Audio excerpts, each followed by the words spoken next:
Billy Luna. Bruce Rivers Part 2. She was awful. Her testimony was just not believable at all. I mean, in fact, there were quite a few things that were provably false. But more than that, and I hate to dish on another lawyer, but Elaine in that case, oh my God, did Camille eat her lunch? Please subscribe to the Billy Luna channel and like the video. Thank you. What are your favorite hip-hop related cases? Well, we're following two right now. We're following Melly, YNW Melly. That was absolutely fascinating. I watched most of that trial. And we're following the Young Thug one, the YSL case. And what are your thoughts about those cases, just in a capsule? I was shocked that they got a hung jury in Melly's case, but the lawyer did a masterful job, and I thought the state looked like they were unprepared. It was really interesting to watch. And they're still doing jury selection in the Young Thug case. But I think they're only down to like 6 defendants. They started out with like 28 or so, and now they're down to 6 because everybody's taking a deal.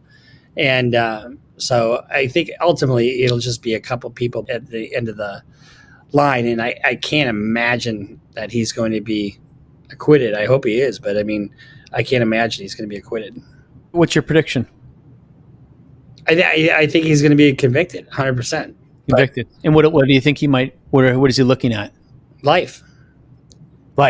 Yeah, that's it. Because there's a homicide. There's a homicide involved in that, even though it's a RICO.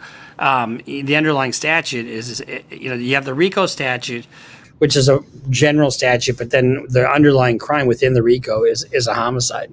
And he rented the car and directed everything. So, my guess is they're going to have quite a few snitches in that one. Other than the homicide, what are the other RICO predicates? There's selling drugs, there's violence, there's guns, there's all kinds of stuff. I mean, it's a pretty lengthy indictment.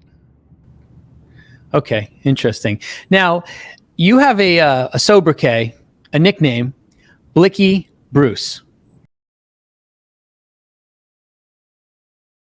Tell me a little bit about that. Well, that's not something I came up with. I think as I'm just going to leave it there. Okay. I'm not going to self-snitch on myself. The master cannot defy the motto. No, okay, I get it. Nice, okay. So, when I think of self-snitches, I often think of people that incriminate themselves, and their motivation is often that they think that they're so clever that they can talk their way out of it. And of course, we've all heard the old adage that states that the man or woman who serves as their own lawyer has a fool for the client. And, you advocate a zip it. I've heard you say you don't want to hear your client speak until they're on the stand. I mean, preferably you don't even want them on the stand. Exactly. Stop self-snitching. So, this makes me think of Amber Heard in the Johnny Depp trial. Like, Amber's a very successful actress who's like bedazzled people for so many years with her wit and charm. And so she just thinks that I'm smart. I can talk my way out of this. However, she proved to be no Camille Vasquez. We did a video on her cross-examination, and within one day, that video did 1.2 million views. Wow. When you give a statement to the cops, first of all, you should never do it. Second of all, there's 2 times that this might happen. You're right. The first instance is what you're talking about, where you think you're charismatic and all I got to do is explain my way out of this. It never works.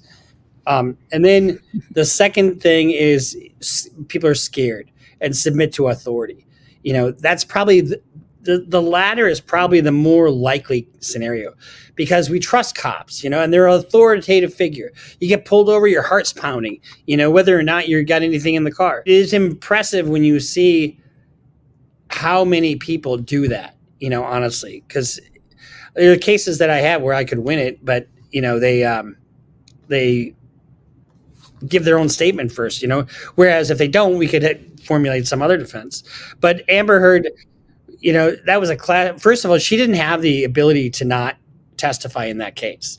So she couldn't just not do it. But she was awful. Her testimony was just not believable at all.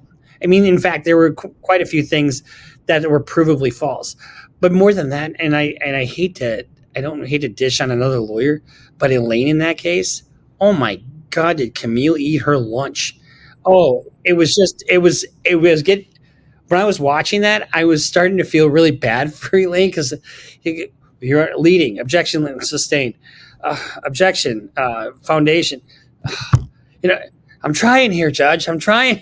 Oh, wow. Oh my God, it was just uncomfortable to watch, honestly. If you're Camille, Elaine was so exasperated. yeah, it was just awful.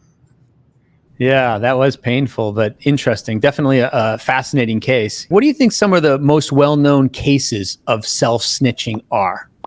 Any interesting ones that come to mind? Well, I think like the Pooh Shiesty case. Are you familiar with that case? That's a rap case. Tell everybody about it a little bit. So Pooh Shiesty goes and he's in his McLaren or whatever the hell he's with. He's got $40,000 in cash with him, and they're supposed to go buy some weed, and it turns into a robbery, and people get shot, but he leaves money there, and so they go back onto Instagram, and he's holding up money, in his Instagram post. Well, what do they blow it up, and they find the serial number. Oh, the serial numbers match. That must be him. And then they track everything back that way. So really amazing police work when you think about it. And that happens a lot because you get a lot of these rappers, they got big wads of cash. They want to show it online, or they put guns online, and they self-snitch. That's when I started, that using that phrase, because I just see it over and over again. These guys are getting charged with things because of the shit they post online. And if it doesn't happen online, it doesn't happen, And so they talk about killing each other. They talk about all kinds of other stuff that are crimes, and it's not hard for these law enforcement to mine that data and then pick and choose. Obviously, you've probably heard of the Danny Masterson trial that's was going on here. And Danny Masterson showed no remorse, so it looks like he's putting all his eggs in the basket of an appeal. What do you think the chances of that are? Slim to none. Appeals are very rare. I mean, they do get reversed from time to time, but very rarely. He went to trial. Was his defense consent, or was his defense I didn't do it? I think it was consent. Well, either way, he's saying I didn't commit a crime. And so you avail yourself of a trial and you say you didn't do anything. Well, guess what? We call that a trial tax. You get, and so if you're going on appeal, you can't then all of a sudden, when they do the pre-sentence investigation, say, I'm sorry, I really did it, after you just got on the stand and said whatever, you know what I mean? So that's the double-edged sword about going to trial, especially in a case like that. Because here's the other thing. If you say you didn't do it and it's a crim sex case, then you have to go through sex treatment.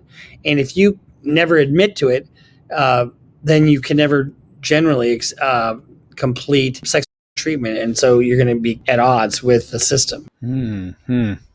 Interesting. What are your favorite Bruce Rivers cases? There's a few of them. I had this one guy who was charged with murder in St. Paul, Minnesota.